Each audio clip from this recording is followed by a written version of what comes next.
국무장관 내정자는 트럼프의 대중강경책이 옳았고 중국에게 코로나 책임을 물어야 한다고 말을 했지만 그의 전력은 웨스트 이그제큐티브 어드바이저 설립자로 미국의 규제를 피해서 미국의 기업과 단체들이 미국과 중국의 지원을 받을 수 있는 뒷길을 열어주는 비리를 저질렀던 사람이었고 그는 19일에 말을 그렇게 했으면서도 몇 시간이 지나지 않아 국무부 웹사이트에서 중국 공산당은 글로벌 평화와 안보의 위협이라는 문구를 삭제하고 미중 관계란 애매한 말로 대체를 했다.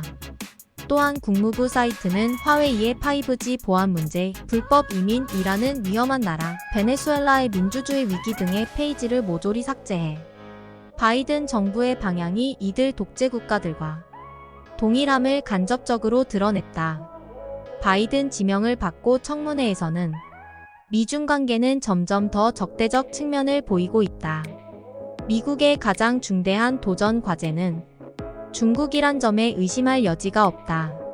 신장 수용수 문제는 중국 공산당에 의한 대학살이란데 동의하고 소수민족 탄압에 사용될 만한 물품의 대중 수출을 금지하고 강제 노동으로 생산된 중국산 물품의 수입도 금지해야 한다고 했다.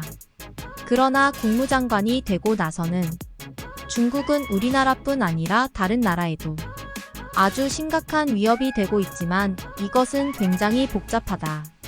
미중 관계에는 적대 관계뿐 아니라 협동 관계도 함께 포함되어 있다. 중국의 위협에 대한 도전은 어쩌면 우리 스스로가 자초한 연약함이자 중국의 힘이 커져가고 있기 때문이지 않을까 싶다라고 말을 바꿨다. 폼페이오 전 국무장관이 코로나 바이러스를 중국 바이러스라고 칭한 것에 대해서 블링컨은 우선 우리는 일어난 일에 대해 제대로 알고 이해해야 한다. 그래서 현재 조사 중이다. 그러나 저희는 현재 재발 방지를 위한 조치를 취하려고 하고 있다고 했다.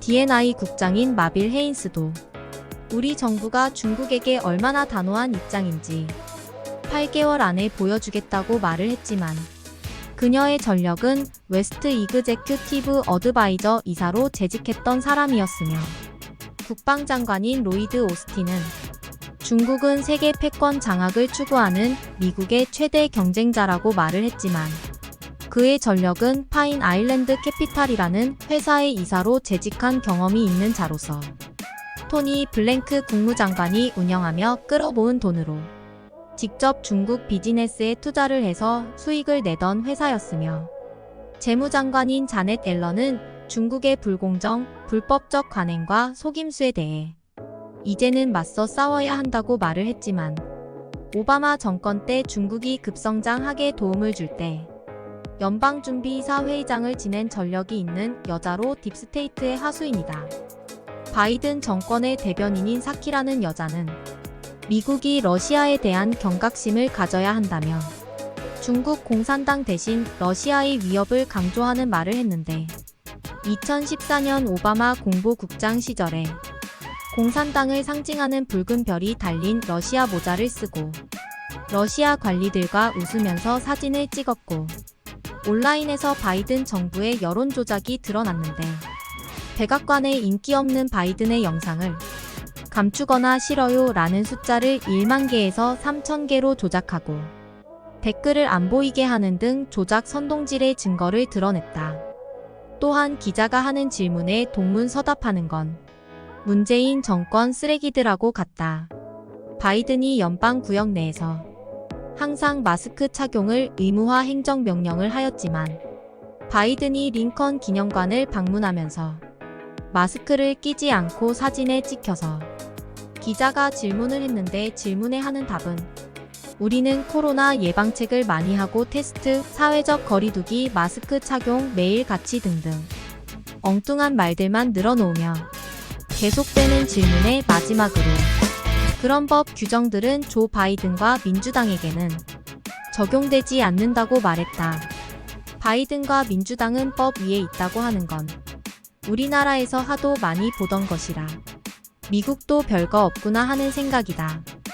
이들이 하나같이 언론에는 반중의 기치를 내걸고 있지만 이때까지 그들이 돈벌이로 해온 비즈니스가 전부 중국의 지원으로 배를 채운 자들인데 저들의 말을 믿을 사람이 있다면 등신이라는 소리를 들을 것 같다. 바이든이 임명한 보건복지부 장관 세이비어 베세라로 보건 전문가가 아닌 좌파 성향의 인물로 캘리포니아 검찰총장을 지낸 인물이다. 세이비어는 낙태를 지지하는 사람이며 종교의 자유를 지지하는 사람들을 적대시하는 사람이다. 보건부 차관인 레이첼 레비는 트랜스젠더로 민주당이 주장하는 다양성을 포장한 괴물로 펜실베니아 보건부 장관을 역임한 적이 있었는데 펜실베니아 양로원들에게 신종 코로나19 환자들을 받아들이라고 명령을 했었고 그로 인해 펜실베니아 요양원은 미국에서 가장 큰 피해가 났던 곳 중에 하나가 되었으며 MLB 시위와 폭동을 지지했다. 지금 바이든 정권은 우리나라 문재인 정권과 유사한 인간들로 채워지는 것 같다. 바이든 정권의 국가안보보좌관인 제이크 설리반은 바이든이 유럽과 아시아 동맹국들에게 바라는 것은 상의할 시간을 달라는 것이고 그를 통해 중국의 잘못된 무역 관행을 어떻게 변화시켜 나갈지 논의를 하자고 했다. 가령 덤핑이나 불법 보조금 지급, 강제 노동, 환경 문제 등등 기술 분야, 인권 문제, 군사적 위협을 포함해서. 그러나 그냥 립 서비스에 그친다.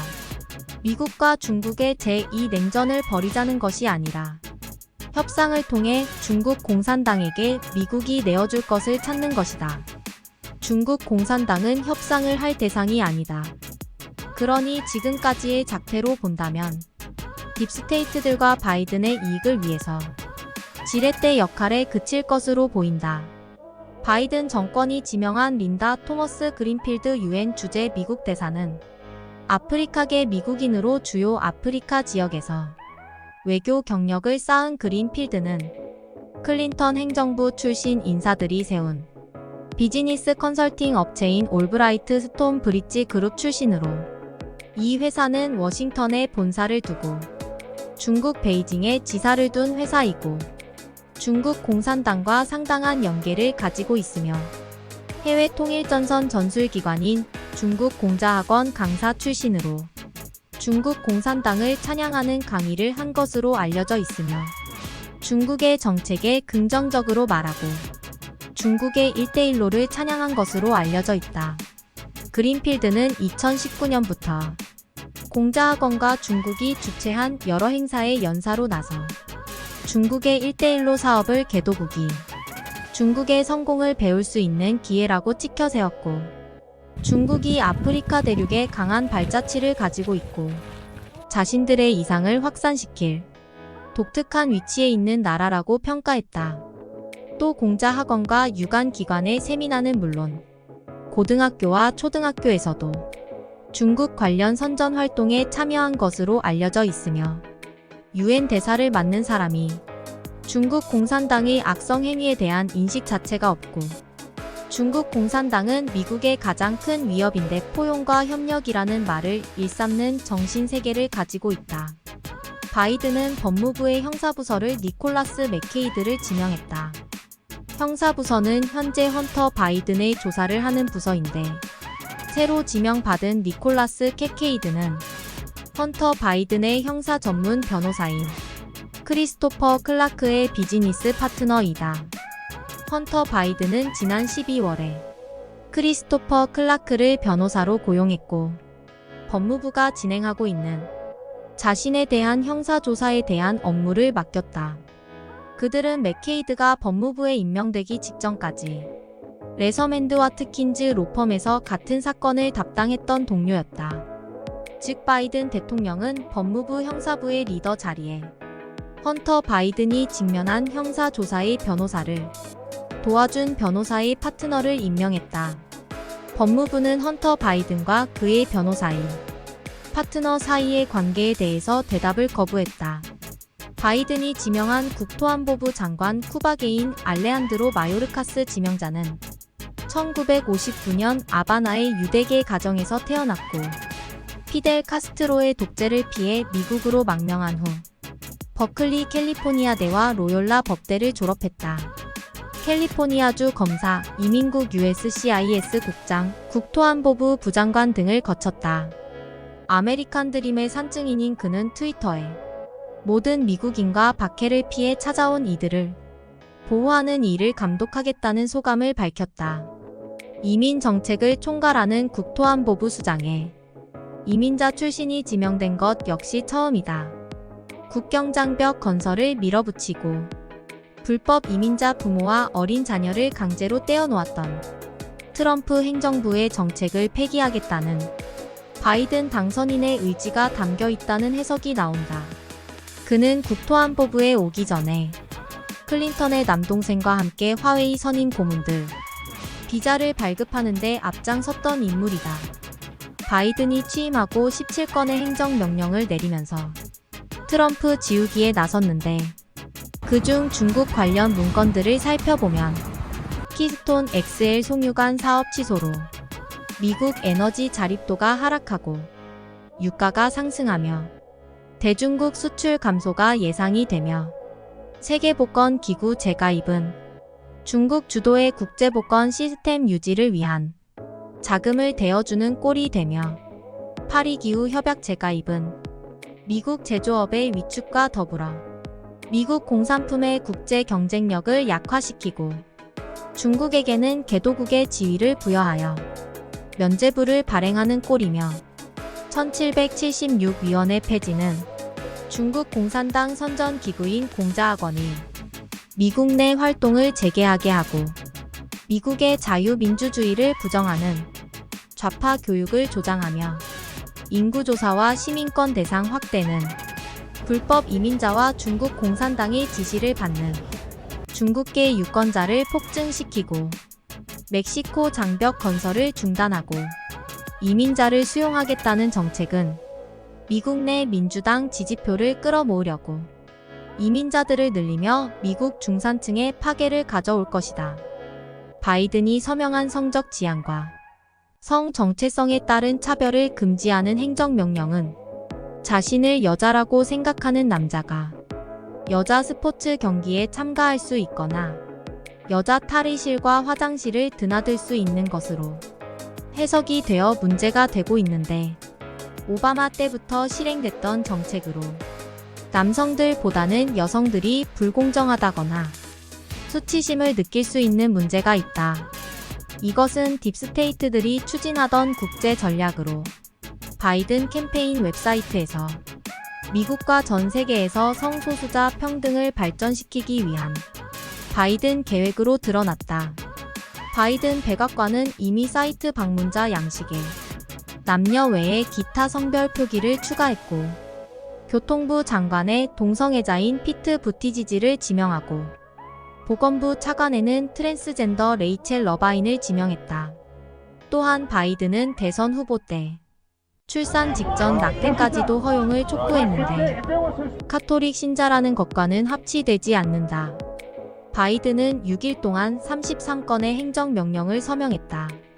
독재자가 아닌 이상 행정명령으로 할 수 없는 일들이 있다고 말을 하면서 트럼프 대통령의 행정명령을 비난하고 정작 자신은 6일 만에 33건이나 서명을 하다니 민주당은 한국이나 미국이나 똑같이 내로남불이네.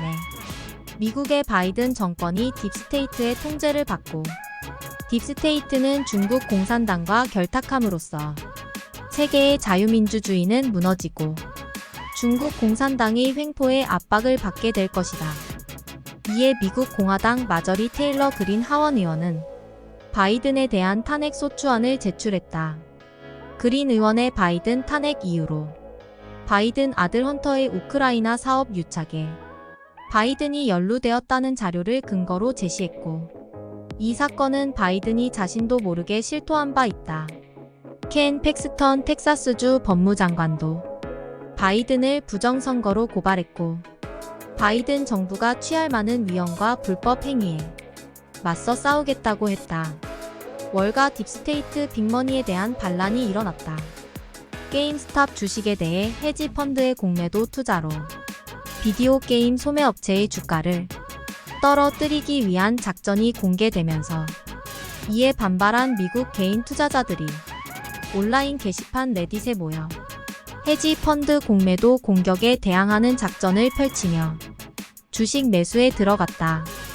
이미 많은 사람들이 2008년 딥스테이트 빅머니들 월가의 작태를 보고 알고 있었기 때문에 이번에는 보복을 하겠다는 사람들이 모여든 것이었다. 이 과정에서 월가의 끔찍한 실체가 드러났다. 로빈후드라는 앱에 빅머니가 증자를 1조 원 추진했고 또 다른 증자도 추진한다는 말이 나오고 나서 로빈후드는 로빈후드 등 주식 거래 앱들에서 매수 버튼이 삭제되어 버려 개인 투자자들이 주식을 사지 못하게 했고 이들의 주식 토론방까지 폐쇄를 해버렸다. 이러면 개미 투자자들은 더 이상 투자할 방법이 없어진다. 이는 월가 배후의 딥스테이트 세력이 중국 공산당처럼 자유시장을 공공연히 통제하고 조작할 수 있다는 충격적인 사실을 드러낸 것이다. 그러자 개인 투자자들은 빅테크와 바이든 정부 언론들이 헤지펀드를 보호하기 위한 행동에 나섰다고, 이게 바로 조작 시스템의 본 모습이라면서 강하게 비판을 했다. 이번 사태는 대선 기간 트럼프와 지지자들의 목소리를 막기 위해 빅테크들이 일제히 계정을 삭제하고 대체 SNS 팔로까지 폐쇄한 행동과 같은데, 그간 부정선거를 믿지 않던 일반 시민들까지 이번 일로 깨어나게 되었다고 했다. 이번에도 CNN, 블룸버그 등 주류 언론들은 개인 투자자들의 특정 종목의 주가 올리는 것이 합법적인지 의심스럽다며 주식시장을 조종하려는 혐의가 있다고 흑백이 전도된 논리를 펴 더욱 분노를 사고 있다. 하지만 미국 상하원, 테슬라의 CEO 일론 머스크 등이 모두 월가를 비난하자 29일 공개석상에 나온 바이든과 옐런 재무장관은 모두 이번 사태에 대한 기자들의 질문에 답을 하지 않았는데, 그렇지 않아도 바이든 행정부 재무장관으로 지명된 제닛 옐런 전 연준의장은 수년간 강연료 명목으로 월가에서 720만 달러의 거금을 받아온 사실이 드러 논란이 되고 있다. 옐런은 이중 미국 최대 은행인 시티은행에서는 단 9차례 강연만으로 95만 달러를 받았고, 특히 게임스탑 사태에 연루된 헤지펀드인 시타텔로부터 2년간 81만 달러를 받은 것이 드러났다. 이 때문에 옐런 장관은 주식 앱 매수 버튼 삭제를 직접 지시한 게 아닌가 하는 의심을 사고 있으며, 젠 사키 백악관 대변인은 관련 질문에 당황하며 옐런은 뛰어난 시장 전문가라고 엉뚱한 소리만 짓거렸다. 그런데 옐런은 중국 공산당 왕치산이 배후에 있는 중국 경제지 차이신에서도 거액의 강연료를 받는 것이 추가로 드러났고, 월스트리트와 중국 공산당의 커넥션이 또 다시 논란이 되고 있다. 지난 90년대 국유 기업개혁으로 월스트리트와 손잡기 시작한 왕치산은 인권 탄압에 기반한 저임금 노동력으로 중국의 세계 공장을 구축하고, 딥스테이트 자본가와 중국 공산당 간부들이 여기서 막대한 부를 얻는 공생 구조를 만들어낸 장본인이다. 이 때문에 미국 등 전 세계 제조업이 붕괴되고 빈부격차가 심화되었는데, 트럼프 대통령을 이를 막기 위해 취임하자마자 중국과의 무역 전쟁을 벌이는 동시에 옐런을 연준 의장직에서 물러나게 한 적이 있다. 왕치산도 시진핑 집권 1기 때만 해도 부패와의 전쟁을 지원하며 서열 2위까지 올랐지만, 트럼프 집권 이후 월가와의 커넥션이 약해지자 권력의 암투에서 밀려나 최고 지도부에서도 배제되었다. 하지만 시진핑은 또 다시 월가의 탐욕스러운 자본가들을 꼬드겨 관계를 회복하려고 했었고, 이에 따라 시진핑의 최측근 류어 부총리가 2018년 워싱턴에서 미국 금융 대표들을 만나 중국의 금융 개방을 약속하기도 했다. 덕분에 지난해 미중 관계가 최악인 상황에서도 펀드 업계의 큰 손인 블랙록과 뱅가드, 투자은행인 시티그룹과 JP모건 체이스 등이 중국으로 몰려갔는데, 이것이 바이든 캠프에 자금을 대며 부정선거를 조장한 배경으로 추정이 된다. 이와 관련한 비밀은 시진핑의 책사인 디둥성이 작년 12월 강연에서 월가는 중국의 오랜 친구라는 말에서 알 수 있듯이 이 유튜브는 보는 이들을 경악하게 했다. 디둥성은 중국이 그간 월가를 통해 미국을 좌지우지해 왔는데 트럼프 때문에 못하게 됐다고 말하고 반드시 다시 월가와 손 잡아야 하고 트럼프 재선을 막아야 한다고 말했다. 그러면서 디둥성은 이번에 바이든 당선으로 문제가 모두 해결이 되었으며 바이든은 친중파로 월가와 매우 밀접한 관계라며 이것이 자신들이 바이든의 아들 헌터에게 투자했던 이유라고 설명했다. 실제로 월가 역시 이 같은 중국 공산당의 움직임에 따라 대선에서 바이든에게 트럼프보다 5배나 많은 후원금을 몰아줬다. 이런 의미에서 많은 전문가들은 이번 게임스탑 사태가 4년 전 트럼프가 시민들에게 권력을 돌려주기 위해 미국 우선주의 깃발을 들고 기득권을 향해 일으켰던 혁명과 유사하다고 보고 있고 트럼프 주니어도 이번 전쟁에 나선 개미 투자자들을 젊은 시절 트럼프와 완전히 닮았다고 평가하기도 했다. 트럼프 지지자들은 이번 월가의 헤지펀드 세력의 파멸이 딥스테이트의 파멸 시작으로 보고 있으며 게임스탑이라는 이름도 딥스테이트의 게임을 끝났다라는 의미로 정치적 해석을 하기도 하지만 거대한 빅머니들과의 싸움은 개미들이 이길 수 없다는 한계를 느끼게 될 것 같다. 그런데 몇몇 특정 자본이 그러한 경우를 미리 예견하고 2년 전부터 게임스톱 주식을 소량으로 계속 매집해 두었다가 헤지 펀드가 공매도를 시도한다는 정보를 입수하고 개미 투자자들을 자극하는 정보를 흘리면서 그들이 매수에 가담하는 것처럼 시장의 정보를 교란하고 자신들의 배후의 자금을 끌어들여 계속 개미들이 차익 실현하는 것을 받아주면서 공매도 헤지 펀드에 타격을 주어 시끄럽게 된 일이다.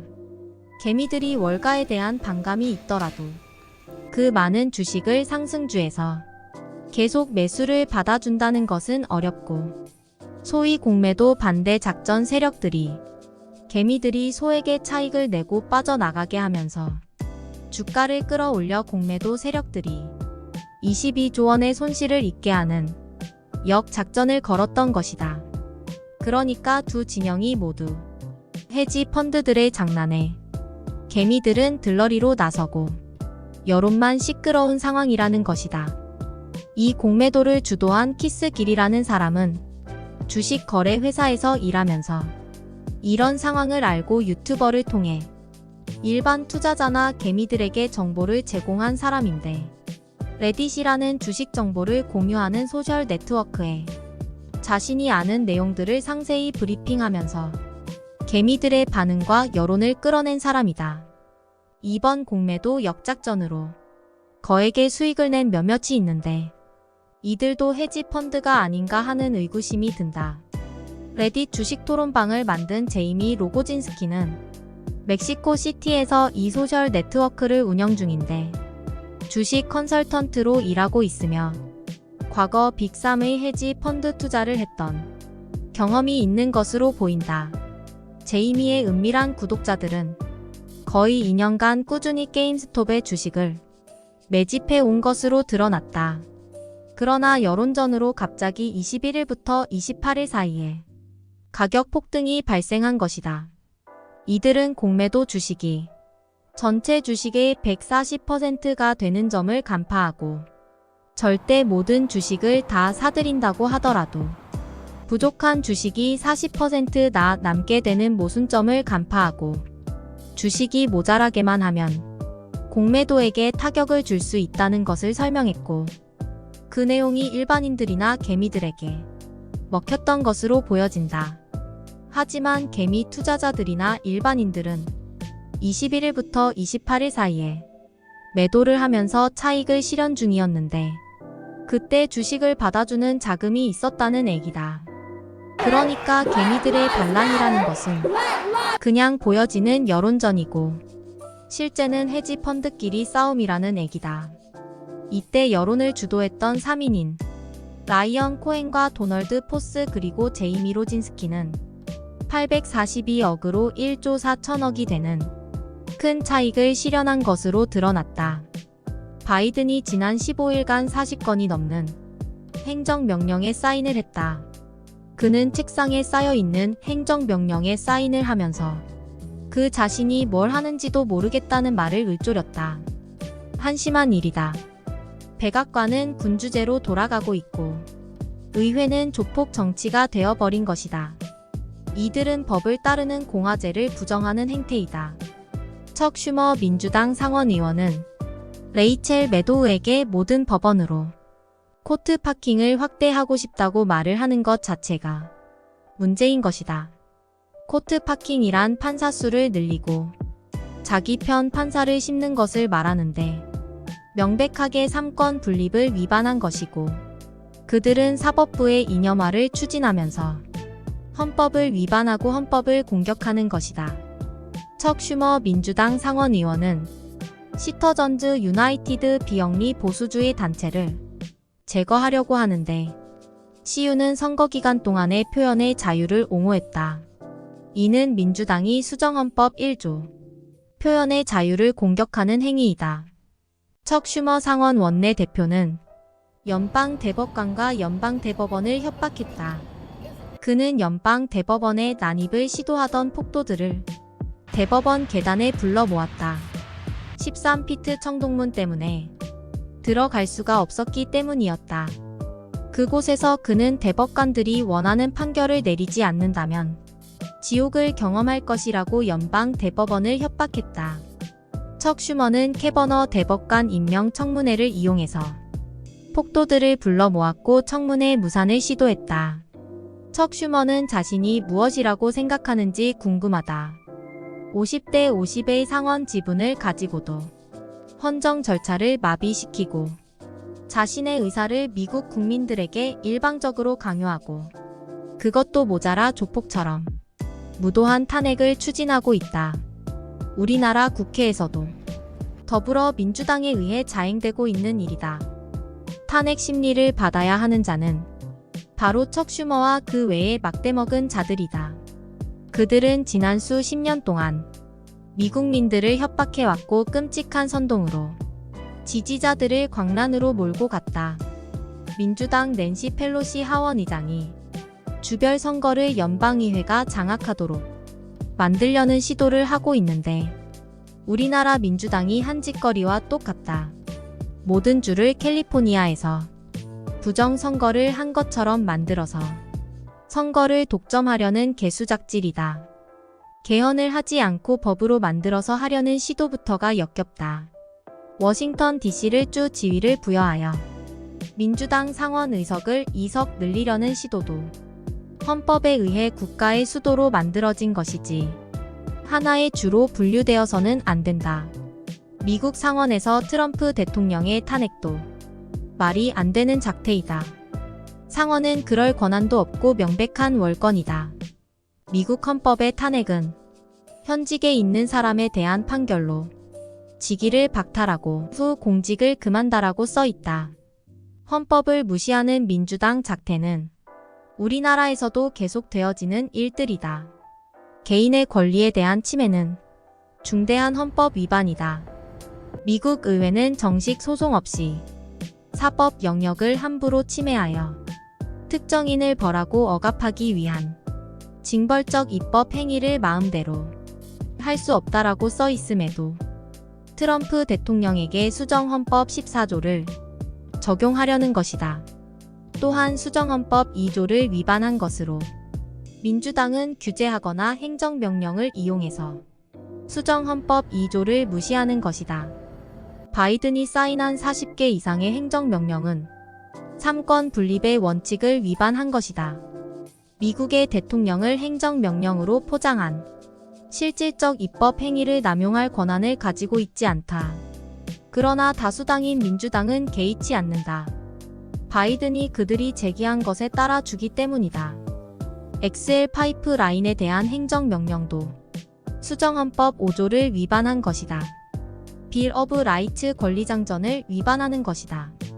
여기에는 적절한 보상 없이 다른 사람의 재산을 빼앗아서는 안 된다는 조항이 있다. 연방에 관해서 수정헌법 5조에 동등한 권리 보호 조항이 있고 주에 관해서는 수정헌법 14조에 보호 조항이 있다. 바이든은 연방 부처와 기관의 인종에 따른 차별을 권장하는 행정명령을 사인했다. 이것은 명백하게 동등한 권리를 위반한 것이다. 그리고 또 다른 행정명령에는 생물학적 여성을 위한 미국 여자 스포츠를 파괴하는 것으로 명백하게 수정헌법 5조와 14조가 규정한 동등한 권리 보호 조항을 위반한 것이다. 생물학적 남자가 자신을 여자라고 규정하고 여자 스포츠에 참가하는 것이 타당하다고 보는가? 또한 바이든과 민주당은 교원 노조의 후원을 받고 매수되었는데 시민의 권리인 학교 선택권을 반대했다. 이것은 사립이나 종교 부설 학교를 보낼 형편이 안 되는 아이들을 위한 정책인데 아이들이 빠져나올 수 없이 갇혀버린다. 아이들의 권리를 무시하고 노조의 지시대로 바이든은 선택했다. 바이든과 민주당은 코비드를 핑계로 민주당이 장악한 주와 도시 특수 이해관계 유권자 집단에게 수백조의 자금을 뿌렸는데 이는 코비드와 아무 상관이 없다. 아직 제대로 사용되지 않은 1000조가량의 돈을 두고도 또 다른 2000조를 벌써 요구하고 있는 것이다. 바이든은 벌써 수천 개의 미국인 일자리를 근면한 중산층의 일자리를 날려버렸는데 국경을 열어서 불법 외국인을 받으려 하고 있다. 얼마나 많은 불법 외국인들이 들어올지는 아무도 모른다. 사법부 기관 수장에도 헌터 바이든 개인 변호사의 동료를 임명해서 바이든 일가 보호에 나섰다. 바로 이것이 지난 15일간 바이든 행정부가 저지른 끔찍한 짓거리들이다. 바이든 행보가 정상은 아닌 것 같다. 외국 정상 간의 전화를 부통령인 카말라 해리스가 해서 뉴스에 나오던데 말하는 것도 어눌하고 트럼프 대통령 시절에 자신이 코로나 백신을 제일 먼저 맞고 다른 사람들에게 백신 주사를 맞으라고 권한다는 방송을 해놓고 자신이 대통령이 되기 전에는 백신이 없었고 자기가 백신을 국민들에게 공급했다고 하는 걸 보니 기억도 잘 못하고 치매가 걸린 것이 맞는 것 같다. 당선되고 나서 중국과 밀착한 하수인들을 전부 요직에 앉히고 국회 청문회에서는 중국에 대해서 강경하게 대응해야 한다고 설레발을 깠지만 아무도 그것을 믿지 않았고 지금 바이든이 하는 짓거리를 보면 우리나라 문재인이와 같이 중국의 하수인으로 전락한 느낌이다. 중국의 지역 패권을 공식 인정하고 후속 작업을 지시하는 걸 보면 우리나라도 공산화가 되어 갈 것 같다.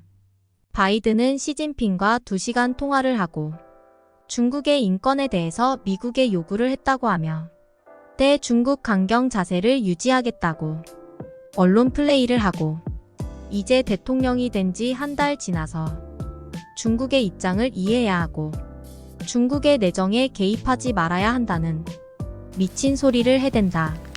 바이든은 중국은 통일이라는 일관된 원칙 속에서 그것을 고수하고 싶어 한다. 미국 지도자는 미국의 정신을 지키고 싶어 노력하듯이 중국은 중국의 목표를 위해서 노력을 하고 있다면서 중국에 대해서 사사건건 시비를 걸고 싶지 않다고 말했다. 이는 중국의 내재적 접근 방법인데 중국이 통일된 국가를 유지하기 위해서 전체주의적인 통치 방법을 쓴다는 것인데 바이든은 위구르 인종 문제에 대해서도 중국 나름의 규범이 있다고 말을 했다. 지금 위구르인들의 인종 말살과 탄압이 그렇게 바이든과 민주당이 주둥이 까던 인권은 어디다 팽겨치고 미친 개소리를 까는 건지 모르겠다. 그리고 티벳에 대해서도 티벳이라는 국가명을 부르지도 않고 중국의 서북 사각지대라고 말을 하며 중국의 눈치를 보는 저런 놈이 미국의 대통령이라는 것이 비극이다. 대만도 중국의 일부라고 간주하는 듯이 말을 하고 위구르, 티벳, 대만에 대한 중국의 입장을 이해하니까 터프하게 나가지 않겠다고 말을 했다. 우리나라가 심각한 것은 중국 공산당이 우리나라를 동북 공정을 통해 중국의 일부로 편입하려는 개수작질을 합니다. 결국 우리나라도 중국에 팔아먹겠다는 의미다.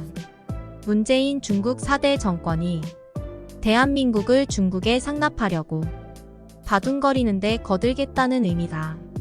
중국 놈들이 말하는 통일은 제1도련선 안이 한국, 베트남, 남진아해를 포함한 주변 나라들을 침략하겠다는 팽창의 패권을 쥐겠다는 것인데 미국이 세계의 패권을 중국에 넘겨주겠다는 의미로 보인다. 미국 대선 전부터 바이든이 중국 커넥션으로 약점이 잡혀 있다는 소문대로 바이든 일가의 이익을 위해서 미국과 그 잘난 동맹을 팔아넘기는 짓거리를 거침없이 하고 있다. 이미 행정명령을 통해서 드러났듯이 공자 학원을 미국 내에 설치 운영할 수 있게 모든 제약을 풀었으며 중국의 돈을 받아먹은 니키 헤일리를 유엔 대사로 임명했고 미국 대학들에게 공자 학원을 통해서 자금을 대면서 미국 대학들을 포섭하고 중국계 학생들을 받아들이게 하며 중국 돈에 매수되었다. 공자 학원은 단순히 중국 공산당의 선전 도구에 지나는 것이 아니라 중국의 해외 거점으로 미국에 10억 달러의 예산을 들여가면서 중국 공산당의 선전선동과 간첩 활동의 거점 역할을 하고 중국의 많은 학생들을 각 학교로 보내서 신기술을 배우게 하고 못 배우면 도둑질하게 하고 교수들을 돈으로 포섭하는 천인 계획을 실행하는 거점이다. 공자 학원을 통해 많은 미국 대학 교수들을 중국으로 오게 해서 돈으로 매수하거나 성접대를 하면서 약점을 잡아 미국으로 돌아가서 중국의 꼭두각시로 협조하게 하는 짓거리를 일삼는다. 트럼프 대통령 때는 공자 학원에서 받은 자금이 어떤 용도로 사용되는지 공개하도록 행정명령을 했는데 바이든이 그것을 철회하는 행정명령을 해서 중국 공산당의 활동을 보장하는 짓거리를 했다. 미국 통상부 장관의 캐서린 타이라는 중국계 미국인을 임명했는데 무역 전쟁을 치르지 않겠다는 의미다.